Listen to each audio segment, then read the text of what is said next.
وطر کا طریقہ کیا ہے؟ کہیں پر ہم نے کوئی طریقہ دیکھا ہے، کہیں کوئی دیکھا ہے؟ دیکھیں، فقہ حنفی کی روشنی میں جو احناف کے نزدیک احادیث صحیحہ سے کی دلائل کی روشنی میں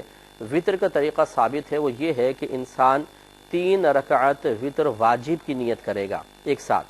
اور پھر پہلی اور دوسری رکعت کے اندر دونوں میں الحمد شریف کے بعد سورت ملائے گا، 2 کے بعد بیٹھے گا اور صرف التحیات پڑھ کے کھڑا ہو جائے گا، پھر تیسری میں الحمد شریف سورت اور اس کے بعد پھر تکبیر لگا کر دعائے قنوت پڑھے گا اور پھر اپنی نماز کو کمپلیٹ کرے گا۔ گویا کہ عند الاحناف دلائل شرعیہ کی اور صحیحہ کی روشنی میں وطر 3 رکعتیں ہیں جنہیں ایک سلام سے اسی کے تحت وطر نماز کے بارے میں اور وطر نماز کیسے پڑھنا چاہیے، وطر نماز میں کون کون سی صورتوں کی تلاوت کرنی چاہیے، ان ساری باتوں کا چرچا گزشتہ دروس میں ہو چکا ہے۔ آج کے درس میں انشاءاللہ آپ کو یہ بتلانا ہے کہ اگر آپ 3 رکعت وطر پڑھیں گے تو 3 رکعت وطر پڑھنے کا کیا طریقہ ہوگا۔ صحابہ کرام رضی اللہ عنہم اجمعین سے یہ بات ثابت ہے کہ وہ تشہد کے بغیر ایک سلام سے 3 رکعت کو وطر پڑھا کرتے ہیں۔ ایک حدیث سنیے جو کہ بحیقی کی اور دارقطنی کی روایت میں ہے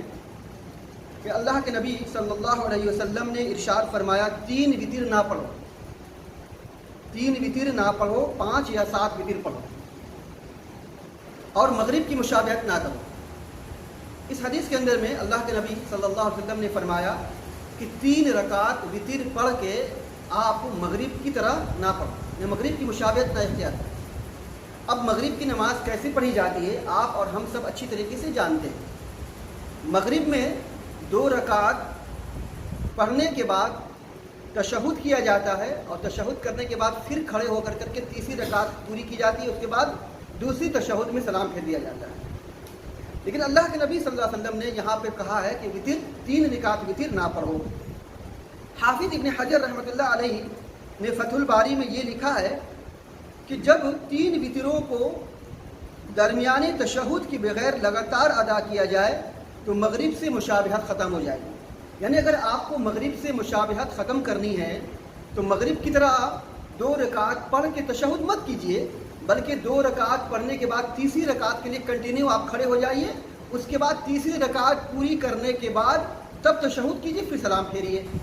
یعنی ایک سلام سے آپ 3 رکعت وطر کو ادا کیجئے۔ اس سے کیا ہوگا کہ مغرب سے مشابہت لازم نہیں آئے گی۔ اس کے علاوہ آپ روایت دیکھیے کہ آپ کو وطر پڑھنے کا طریقہ معلوم ہوگا۔ چنانچہ مسند احمد 2217 نمبر کی صحیح درجے کی یہ روایت ہے،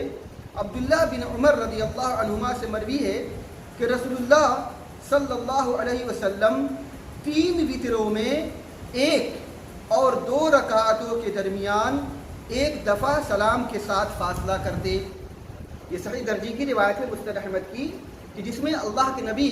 صلی اللہ علیہ وسلم کے 3 رکعت کے وطر پڑھنے کا طریقہ معلوم ہوتا ہے کہ اللہ کے نبی صلی اللہ علیہ وسلم 3 رکعت جو وطر پڑھا کرتے تھے کنٹینیو مسلسل پڑھا کرتے تھے، اور اس کے بیچ میں 1 مرتبہ بھی تشہد نہیں کرتے تھے، بلکہ آخری 3 رکعت پوری کرنے کے بعد تشہد کرتے تھے اور سلام پھیرا کرتے تھے۔ دوسری روایت دیکھیے جو کہ مسند احمد کی ہی روایت ہے، 2218 نمبر کی صحیح درجے کی روایت ہے۔ اماں عائشہ رضی اللہ عنہا کہتی ہیں کہ رسول اللہ صلی اللہ علیہ وسلم حجرے میں نماز پڑھتے اور میں گھر میں ہوتی، جب آپ وطر کی 2 اور 1 رکعت میں سلام کرنے کے لیے سلام پھیرتے تو آپ ہمیں وہ سلام سناتے۔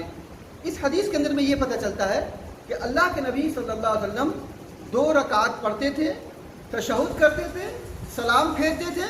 پھر اس کے بعد اللہ کے رسول صلی اللہ علیہ وسلم کھڑے ہوتے تھے، تیسری رکعت پوری کرتے تھے۔ ان دونوں روایت سے کیا پتہ چلا کہ اللہ کے رسول صلی اللہ علیہ وسلم کنٹینیو 3 رکعت وطر نہیں پڑھا کرتے، 2 رکعت پڑھ لیے، سلام پھیر دیے، اس کے بعد تیسری رکعت کے لیے کھڑے ہوتے تھے، اور اس کے بعد اللہ کے رسول صلی اللہ علیہ وسلم تشہد کر کے سلام پھیرا کرتے تھے۔ 2 سلام سے اللہ کے رسول صلی اللہ علیہ وسلم 3 رکعت میں وطر پڑھا کرتے تھے۔ اس کے علاوہ اور دیکھیے جو کہ صحیح بخاری 991 نمبر کی روایت ہے، عبداللہ ابن عمر رضی اللہ عنہما وطر کی 2 اور ایک رکعت کے مابین سلام پھیرتے اور کسی ضرورت کا حکم بھی دیا کرتے تھے. یعنی ابن عمر رضی اللہ تعالیٰ عنہما کا عمل یہ تھا کہ 2 رکعت پڑھ لیا کرتے تھے وطر، اور 2 رکعت پڑھنے کے بعد کسی کو کوئی ضرورت کا کام حکم دے دیا کرتے تھے، اور اس کے بعد پھر کھڑے ہو کر کے 1 رکعت وطر پڑھا کرتے تھے. تو اس میں آپ کو وطر کا ایک طریقہ معلوم ہوا کہ وطر کو اگر آپ 3 رکعت پڑھیں گے یا 5 رکعت پڑھیں گے تو 2 کر کے، اگر آپ 5 رکعت وطر پڑھ رہے ہیں تو 2 رکعت کر کے پڑھیے، اس کے بعد 1 رکعت پڑھیے. اور اگر آپ 3 رکعت وطر پڑھ رہے ہیں تو 2 رکعت پڑھیے، اس کے بعد 1 رکعت پڑھیے. یعنی 2 سلام سے آپ کو